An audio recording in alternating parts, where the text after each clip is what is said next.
Mga kabunyog, mga kababayan, magandang araw po sa inyong lahat. Welcome po sa isa na namang talakayan natin dito po sa Attorney Enzo Bunyog. Kung hindi po kayo nakasubscribe dito po sa Attorney Enzo Bunyog YouTube channel ko, subscribe na po kayo. Napapanood rin po tayo sa Informador Facebook page. Kung hindi pa po kayo naka-follow, follow na po kayo. Mga kabunyog, hindi talaga makapurma si Bato de la Rosa. Ha? Bukas, mga kabunyog, ha? Kung wala mang warrant, kasi wala pang kumpirmasyon kung talagang may warrant of arrest ang ICC. Ha? Ah, pero dahil ba walang warrant, a-attend na si Bato sa ano bukas, session ng Senado para makaboto doon sa kudeta. Kasi kailangan siya eh. Ha? Kung talagang papalitan ang liderato ng Senado, kailangan nandun si Bato, hindi pwedeng absent siya. O kaya lang, wala ngang warrant of arrest pa daw. Hindi pa, sabi ng ICC, wala pa. Wala ring nagkukumpirma kung may arrest warrant. O di ano, lalabas na ba si Bato? Lalabas na ba si Bato? Eh wala eh. Nag-press con ngayon si ah, Secretary of Interior and Local Government si Secretary of Interior and Local Government John Vic Rimulya. Ang sabi niya, hindi daw warrant ang isi-serve nila bukas. Ah, ang isi-serve daw nila bukas, sumpi na. Yun. Kung hindi warrant, sumpi na. Nag-press con kanina si John Vic Rimulya. Kaya ano ito mga kabunyog? Hmm? Kung kung ang iniisip ni Bato, hindi na delikado ang kalagayan niya kasi wala namang warrant, eh may sumpi lang nilabas. Kahit pa sabihin mong ang sumpi na hindi ka naman pwedeng arestuhin. Sabihin mong hindi ka pwedeng pusasan, pero ano na ito? Ha? Mayroon na namang panibagong haharapin na problema si Bato. Ha? Ano ito mga kabunyog? Pinaliwanag ni Jun Vic Rimulya kanina, iimbestigahan si Bato ng CIDG tungkol doon sa ah, siyempre siya ang promotor ng drug war eh. Siya yung ano nagpatupad ng tukhang nung war on drugs ni Duterte. Kahit daw yung mga ano, ang malala dito, hindi lang si Bato. Yung iba pang mga officials ng PNP na sangkot noon sa war on drugs ay iimbestigahan rin. Isusumpi na rin. So ito, simula pa lang ito, sumpi na dito kay Bato. Pero sa susunod na mga araw, kahit yung mga naging kasangkap na kasabwat ni Bato, siguro sila Danao, ano, sila Sinas, papatawag din ng CIDG at ng PNP. Hmm? Iimbestigahan na rin sila. Kaya maano ito mga kabunyog. Hmm? Kumbaga, si Bato, wala na talagang pagpipilian to. Ah?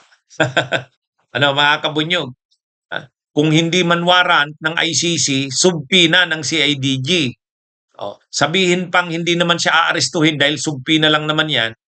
Pero ang ibig sabihin niyan, mayroon na namang gugulong na investigasyon dito sa Pilipinas at gagawin ito ng CIDG. Inanunsyo yan kanina ni ni SILG Junvic Rimulya. Kaya ano ito, hindi talaga makakapurma si Bato. Mahihirapan na si Bato ay uh, magawa niya yung kanyang papel para mapigilan ang impeachment ni Sara. Kasi importante sana si Bato para mapigilan ang impeachment ni Sara. Kasi ang gusto ng mga senador na kakampi ni Sara, huwag mag-convene ang Senado bilang impeachment court. Ay kaya lang, para magawa nila yan, dapat ang Senate President kakampi nila. Katulad noon, kakampi nila si Cheese. Di ba? Hindi nag-convene si Cheese ng impeachment court. So, hindi gumulong yung impeachment. Gusto nila uli, hindi na naman gumulong ang impeachment. Ang problema, si Senate President Soto nagsabi na trial shall forthwith proceed once na matanggap nila ang articles of impeachment. So, kailangan nilang palitan si Soto. Kaya lang, paano nila mapapalitan kung wala si Bato? Kukulangin sila sa numero. Kaya kailangan lumabas si Bato. Ang problema, paano makakalabas si Bato? May warrant of arrest ang naisisi na umano. Pero sinabi hindi naman daw totoo. Okay, hindi totoo. Biglang nag-press con ngayon si Ombudsman Buyi. Isi-serve kay Bato ang subpina. Kahit sabihin mong subpina lang yan, hindi ka pupusasan yan. Pero ano na ito, may bago na namang kabanata sa ano ni Bato, problema niya. Iimbestigahan na siya eh. Iimbestigahan na siya ng PNP at ng CIDG. Kaya hindi talaga makapurma si Bato de la Rosa, mga kabutso. Hindi sila pinapapurma. Ha? Pagdating sa ombudsman, matindi ang mga galaw ni Ombudsman Buig. Pagdating sa NBI, matindi rin ang galaw ni Director Melvin Matibag. Oh. Pagdating sa DILG, kahit papano itong si Junvic, matindi rin. Kaya ano ito, talagang hirap ang kampo ng mga Duterte, hindi sila pinapapurma. Siguro nag-iisip na sanang lumabas bukas si Bato kasi kailangan talaga siya. Siguro kinumbinsi na nila Cayetano na lumabas ka na, kailangan ka namin bukas. Oh. Ano na sana, ready na sana, naka-ready na. Oh. Kaya nga parang nakasigurado na silang mapapalitan na si Soto eh. Kaya lang biglang lumabas yung balitang may arrest warrant. Natakot na naman si Bato. Oh, binawi na ngayon ng ICC, wala naman daw arrest warrant. Okay, sabihin nating wala. May sumpi na naman. Nag-press con pa kanina si Junvic. Oh, talagang wala. Bawat galaw nila, mayroong counter move ang administrasyon. Hindi natin alam ano ang disenyo ni Junvic diyan sa mga sa subpina na 'yan. Ha?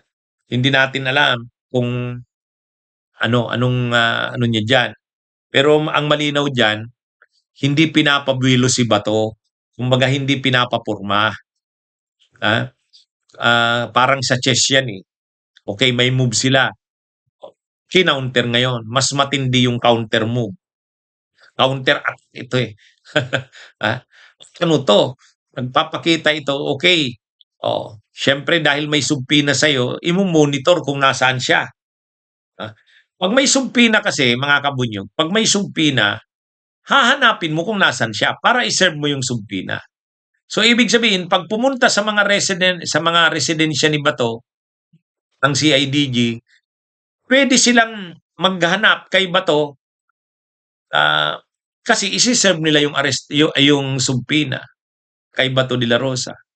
So makakagalaw na ngayon ang CIDG kahit wala pang warrant of arrest ng ICC. Bakit nila hahanapin si Bato? Para i-serve yung subpina. Oh.